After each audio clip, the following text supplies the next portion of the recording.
کسی کی برائی بیان کرنا، کسی کی چغلی کرنا، کسی کا عیب ظاہر کرنا، یہ اللہ عز و جل پسند نہیں فرماتا۔ مگر مظلوم سے، یعنی اگر کسی پر ظلم کیا گیا، مثال کے طور پر کسی نے کسی کا مال چوری کر لیا، تو اب وہ کہہ سکتا ہے لوگوں کو کہ فلاں نے میرا مال چوری کیا، فلاں نے میرا مال غصب کیا۔ اس کہنے پر اس پر کوئی جرم یا اس پر کوئی حکم نہیں لگے گا۔ لیکن کوئی مظلوم نہیں ہے اور بس یوں ہی ٹپے بازی کر رہا ہے، بیٹھا ہے اور کسی کی برائی شروع، کسی کے عیب جو ہے وہ اس کو اچھالنا شروع۔ مفسرین نے اس کے حوالے سے گالی کا بھی تذکرہ فرمایا کہ کسی کو گالی دینا، اور عام طور پر گالی جو دی جاتی ہے وہ کوئی آہستہ سے نہیں دیتا، چلا کر دیتا ہے۔ اور ہم جس معاشرے کے اندر اور جن محلوں کے اندر زندگی گزارتے ہیں وہاں تو گفتگو کی ابتدا ہی گالی سے ہوتی ہے، اور بڑوں کی بات تو چھوڑیے، چھوٹے چھوٹے بچے بسا اوقات اتنی گندی گالیاں بکتے ہیں کہ جیسے کان پھٹ جائے ایسی پوزیشن ہوتی ہے۔ یہ ان بچوں کو گالی سکھایا کس نے؟ یہ وہی جو اپنے ماں باپ کو گھر کے اندر دیکھتے ہیں، محلوں کے اندر دیکھتے ہیں گالی بکتے ہوئے، تو اسی سے وہ عادت ان کے اندر آ جاتی ہے، اور اتنی گندی اور فحش گالیاں کہ میں آپ کو بتا نہیں سکتا۔ مرد و خواتین کے ساتھ ساتھ ننھے ننھے بچے بھی، خواتین بھی اللہ رحم و کرم فرمائے، وہ تو چند قدم اور آگے ہیں۔ تو قرآن کہتا ہے اللہ پسند نہیں کرتا۔ اور میں گالی کے حوالے سے بتا دوں، بہت سارے ہمارے کاروباری شخص یہ کہتے ہیں کہ یہ جو ہے نا گالی کے بغیر سمجھتا ہی نہیں۔ اب میں آپ کو بتاؤں گالی کیا چیز ہے۔ آقا کریم رؤوف الرحیم علیہ التحیۃ والتسلیم ارشاد فرماتے ہیں کہ جب کوئی گالی بکتا ہے وہ اللہ کی نظر سے گر جاتا ہے، گر جاتا ہے اللہ کی نظر سے۔ اپنی زبان کو کبھی بھی گالی سے آلودہ نہ کرو، اور غیبت، عیب جوئی، چغلی، ان سے تم بہت پرہیز کرو، بہت پرہیز کرو۔ تو یہ آیت کریمہ اس طرف توجہ دلاتی ہے کہ تم پر اگر خدا نخواستہ ظلم ہوا ہے تو جس نے ظلم کیا اس کی بات کسی سے جا کر کہنا یہ عیب کی بات نہیں ہے، یہ گناہ نہیں ہے۔ کسی نے تمہارا مال چوری کیا، کسی سے جا کے کہنا یہ چور ہے، ذرا سنبھال کر کے رہنا، یہ عیب کی بات نہیں ہے۔ لیکن کچھ بھی نہیں کیا اور آپ مظلوم بھی نہیں ہیں اور بیٹھے بیٹھے کسی کی دھجیاں اڑا رہے ہیں تو اللہ اس کو پسند نہیں کرتا۔ اور آگے کیا ہی پیاری بات فرمائی، ان تبدوا خیرا او تعفوا عن سوء او تعفوا عن سوء فإن اللہ کان عفوا قدیرا۔ اگر تم کوئی بھلائی کو ظاہر کرو یا چھپاؤ، اور اگر تم معاف کرو تو بے شک اللہ معافی کو پسند بھی کرتا ہے اور اللہ عز و جل قدر کرنے والا ہے۔ یہاں یہ بات اچھی طریقے سے ذہن میں رکھیں، کوئی بھی بھلائی کا کام ایسا نہیں جو بندہ کرے اور اللہ کے علم میں نہ ہو۔ کہیں بھی وہ بھلائی کا کام کرے، چاہے کوئی دیکھنے والا ہو یا نہ ہو، مولا ضرور دیکھتا ہے، اس سے کوئی چیز چھپی نہیں۔ اور خاص خاص طور پر نیکی کو تو چھپانے کا حکم بھی ہے، گناہ کو بھی چھپاؤ، نیکی کو بھی چھپاؤ۔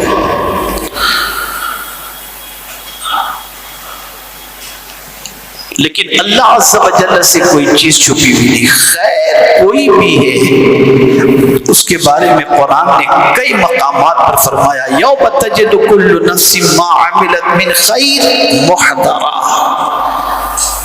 کہیں فرمایا فمن یعمل مثقال ذرۃ خیرا یرہ، کوئی چیز چھپی ہوئی نہیں، صاحب ایک ذرے کے برابر بھی بندے نے نیکی کی نا تو وہ نیکی اس کے سامنے اللہ عز و جل لائے گا، اور بندہ خود قیامت کے دن اپنی نیکی کو اپنی نگاہوں کے سامنے پائے گا اور سوچے گا کہ کاش میں اور نیکی کیا ہوتا، نیکی ضائع ہو جاتا ہے۔ اور اگر آپ پر کسی نے ظلم کیا، کسی نے ستایا، کسی نے تکلیف پہنچائی اور آپ نے اگر اسے درگزر کر دیا، معاف کر دیا، تو پروردگار جل جلالہ کو یہ عمل بہت پسند ہے، اسی لیے کئی آیتیں معافی کے حوالے سے قرآن مقدس میں موجود ہیں۔ وَلَمَنْ صَبَرَ وَغَفَرَ إِنَّ ذَلِكَ مِنْ عَزْمِ الْأُمُورِ، جس نے صبر کیا اور معاف کیا بے شک یہ ہمت والا کام ہے۔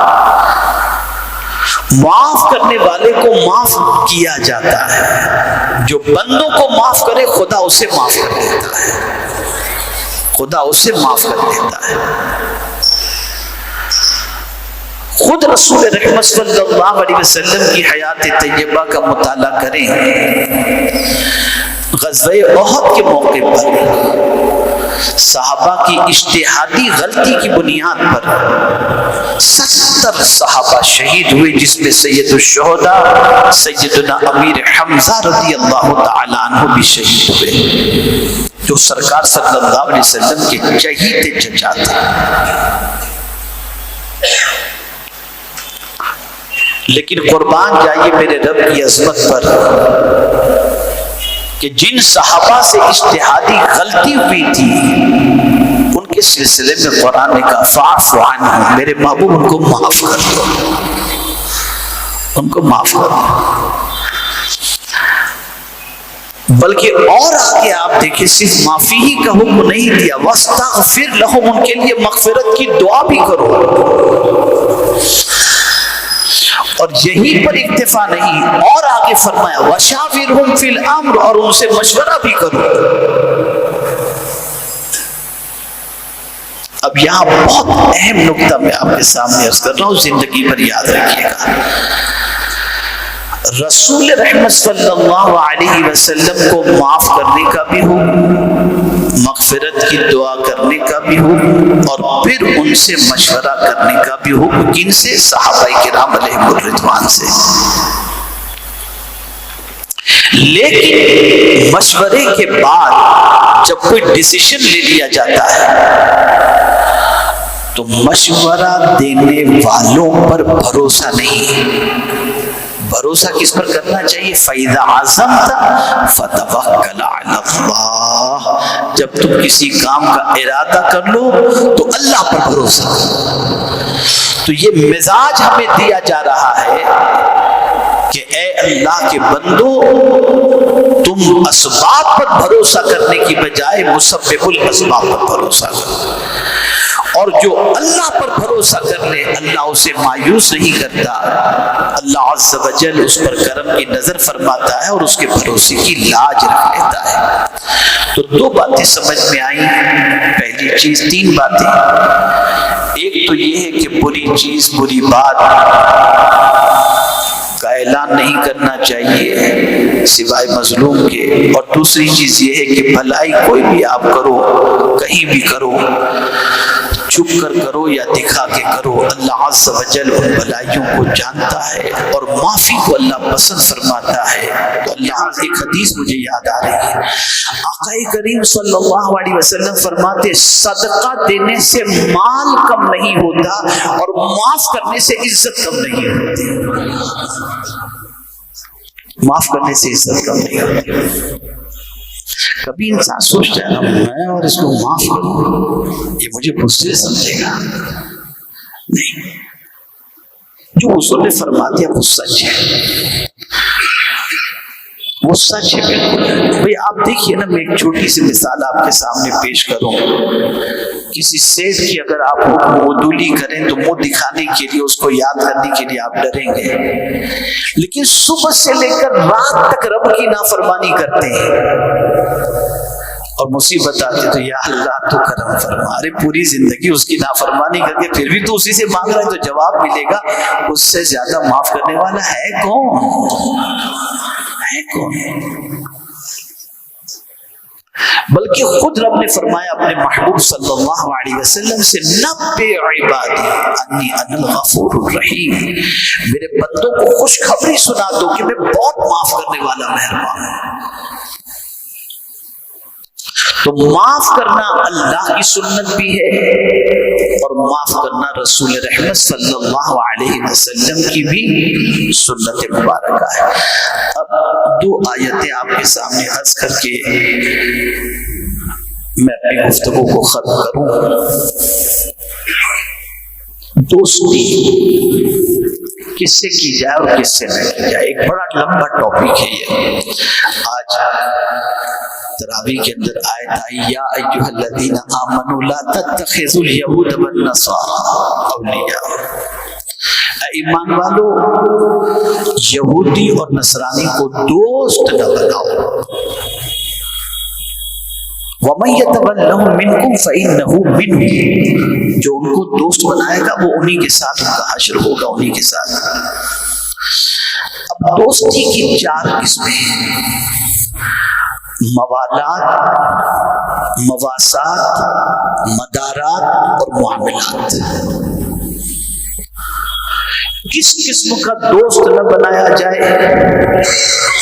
وہ جو گہری دوستی ہوتی ہے کہ اپنے دوست کی مروت کا کام شروع ہو جائے، اتنی گہری دوستی کہ پھر اس کے دین کے سلسلے میں اپنانے کا جذبہ بھی ہو، اس کے دین کے طریقے کو اپنانے کے اندر بھی کوئی جھجک محسوس نہ ہو، ایسی دوستی سے قرآن نے منع کیا۔ ایسی گہری دوستی ان لوگوں سے نہ کی جائے۔ جہاں تک مواسات کا معاملہ ہے، کوئی پریشان ہے یہودی یا نصرانی، آپ مدد کر سکتے ہو، کاروبار کرنا ہے کر سکتے ہو، معاملات ان کے ساتھ کر سکتے ہو، ان کی خاطر مدارت کرنی ہے کر سکتے ہو، لیکن گہرا دوست نہ بنو، اس لیے کہ ان کی دوستی تمہیں ان کے رنگ میں رنگ دے گی۔ اور آج جیسا کہ ہم دیکھ رہے ہیں کہ ان کی دوستی نے رنگ میں رنگ دیا، کہ اب اگر آپ دنیا کے ان ملکوں کا جائزہ لیں جن ملکوں کے اندر اسلام پر بہت سختی سے عمل ہوتا تھا، لیکن ان کی دوستی نے اتنا آگے ان کو نکال دیا کہ اب وہ ساری چیزیں اپنائی جا رہی ہیں جو کسی طرح سے اسلام کے اندر شامل نہیں ہیں۔ اور یہ بات یاد رکھیے گا، سرکار صلی اللہ علیہ وسلم نے ارشاد فرمایا، جب کسی سے دوستی کرو تو اس کا دین دیکھ لیا کرو، اس لیے کہ انسان اپنے دوست کے دین پر ہوتا ہے۔ پھر ایک مقام پر فرمایا، لا تصاحب الا مؤمنا، دوستی مت کرو مگر غلام رسول سے دوستی کرو۔ اب اگر کوئی مومن سے دوستی کرتا ہے تو کیا ہوگا، اس کو آگے آج بیان کیا گیا، انما ولیکم اللہ ورسولہ والذین آمنوا۔ میں اس کو آمنو کو تھوڑا سا آپ کو بتاؤں گا، تمہارے دوست اللہ، اس کے رسول اور ایمان والے ہی ہیں، یہ قرآن کہہ رہا ہے، انما حصر کے لیے آیا۔ لیکن آپ بھی اپنے آپ کو ایمان والا کہتے ہیں، میں بھی اپنے آپ کو ایمان والا کہتا ہوں، تو اب کیسے ایمان والوں سے دوستی کی جائے، اس کو قرآن نے کھولا۔ الذین یقیمون الصلاۃ ویؤتون الزکاۃ وہم راکعون، جو نماز قائم کرتے ہیں، زکوٰۃ دیتے ہیں اور رکوع کرنے والے ہیں۔ یہاں اقامت صلاۃ کی بات کی گئی، اور ایتائے زکوٰۃ کی بات کی گئی. اور اب اگر کسی نے اللہ کو، اس کے رسول کو اور ایمان والوں کو دوست بنا لیا تو اب قرآن نے آگے بتا دیا وَمَن يَتَوَلَّ اللَّهَ وَرَسُولَهُ وَالَّذِينَ آمَنُوا فَإِنَّ حِزْبَ اللَّهِ هُمُ الْغَالِبُونَ. جس نے اللہ اور اس کے رسول اور ایمان والے کو دوست بنا لیا یہ اللہ کا گروہ ہے اور یہ غالب آ کر کے رہے گا، یہ غالب آ کر کے رہے گا. تو ہم جس کتاب کو اللہ کی آخری کتاب مانتے ہیں وہ کتاب دوستی کا طریقہ بھی ہمیں بتاتی ہے اور دوستوں کا سلیکشن کا طریقہ بھی ہمیں بتاتی ہے. کتنی عظمت والی کتاب ہے. ابھی نئی ناسا کی تحقیق آئی ہے، کل ہی میرے پاس ایک ویڈیو آیا ہے، تو آپ ان کی تحقیق کو دیکھیں گے تو عقل دنگ رہ جائے گی. سورہ شمس کے بارے میں اس نے تحقیق کی ہے اور بتایا ہے کہ ہر آیت کے آخر میں ہا جو ہے اس سے کیا مراد ہے. تو دنیا قرآن کے ایک ایک حرف کی تحقیق کر رہی ہے اور مسلمان قرآن پڑھنا ہی نہیں جانتا، پڑھنا ہی نہیں جانتا اور نہ سیکھنے کی کوشش کرتا ہے. ہم اس کتاب کو مانتے ہیں، آخری کتاب اور اللہ کی کتاب، جس کتاب کی حفاظت کا ذمہ اللہ نے لیا ہے اور وہ ہدایت کی کتاب ہے. لیکن اس قوم پر جتنا ماتم کیا جائے اتنا کم ہے کہ یہ قوم جتنا اس کتاب کو مانتی ہے اتنا اس کتاب سے فائدہ نہیں اٹھاتی، بالکل نہیں اٹھاتی. بس ایک حدیث مجھے یاد آ رہی ہے ہلاکت کے حوالے سے اور کامیابی کے حوالے سے. آقا کریم صلی اللہ علیہ وسلم نے فرمایا پہلے کے لوگ یقین اور زہد کی بنیاد پر کامیاب تھے. انہیں اللہ کے ہر فرمان پر یقین تھا. جو اللہ نے فرما دیا 100% صحیح، جو حضور صلی اللہ علیہ وسلم نے فرما دیا 100% صحیح. ارے مولانا آج نہیں، کچھ بھی نہیں، اللہ کا فرمان حق، اس کے حبیب صلی اللہ علیہ وسلم کا فرمان حق. اور زہد کی بنیاد پر کوئی دنیا کی اتنی محبت نہیں، کوئی حرص نہیں، کوئی لالچ نہیں. اور بعد والی امت کی ہلاکت کا سبب جو بیان کیا گیا ان میں حب دنیا اور لمبی امید. اتنی لمبی امید کہ جس کی کوئی انتہا نہیں. ارے کل کر لیں گے، ابھی تو عمر ہی کیا ہے، ابھی تو دیکھا جائے گا، بعد میں سوچتے ہیں، کرتے ہیں، یہ کر لیں، پھر یہ کر لیں، پھر یہ کر لیں، پھر اس کے بعد اس کے بعد اس کے بعد، بس یہی سب چل رہا ہے. تو اس امت کی ہلاکت کا ایک سبب حب دنیا اور طول عمل، لمبی امیدیں. آقا کریم صلی اللہ علیہ وسلم تو ارشاد فرماتے ہیں کہ منہ کے اندر جو لقمہ ہے وہ چبا سکوں گا کہ نہیں چبا سکوں گا، اور دائی اجل سے کہیں پیغام آ گیا تو جو آنکھ کھلتی ہے پلک کے جھپکنے سے پہلے ہو سکتا ہے دائی اجل کا پیغام آ جائے، اللہ کی طرف سے بلاوا آ جائے. اور ہم پتہ نہیں کس خبط میں سوار ہیں اور کون سا خبط سوار ہے کہ ہم نہ کل کی تیاری، یعنی اس آخرت کی تیاری کے بارے میں کچھ منصوبہ سازی نہیں کرتے، کچھ پلان نہیں کرتے، کچھ سوچتے نہیں. کل سے نیکی شروع کر دیں گے، ارے یار کل سے قرآن شریف پڑھیں گے، ارے تھوڑا سا یار، یہ ایسے ہی سب چل رہا ہے. آج کو غنیمت جانو، جتنا ہو سکے آج کر لو، پتہ نہیں کل ہم دیکھ سکیں کہ نہ دیکھ سکیں. اسی لیے نیکی کرنے میں جلدی کرنا چاہیے. اور بھی بہت ساری آیتیں ایسی آئی ہیں جس پر تفصیلی گفتگو درکار ہے، لیکن میری نظر گھڑی پر بھی ہے اور نکلنا بھی ہے. کم از کم 11:30 بجے تک تو مجھے انشاءاللہ گھر سے کم و بیش نکل جانا چاہیے. لیکن بس میں نے چاہا کہ تھوڑی دیر حاضر ہو جاؤں، تراویح سننے کا شرف بھی حاصل ہو جائے، قرآن سننے کا شرف بھی حاصل ہو جائے اور کچھ پیغام بھی پہنچا دوں.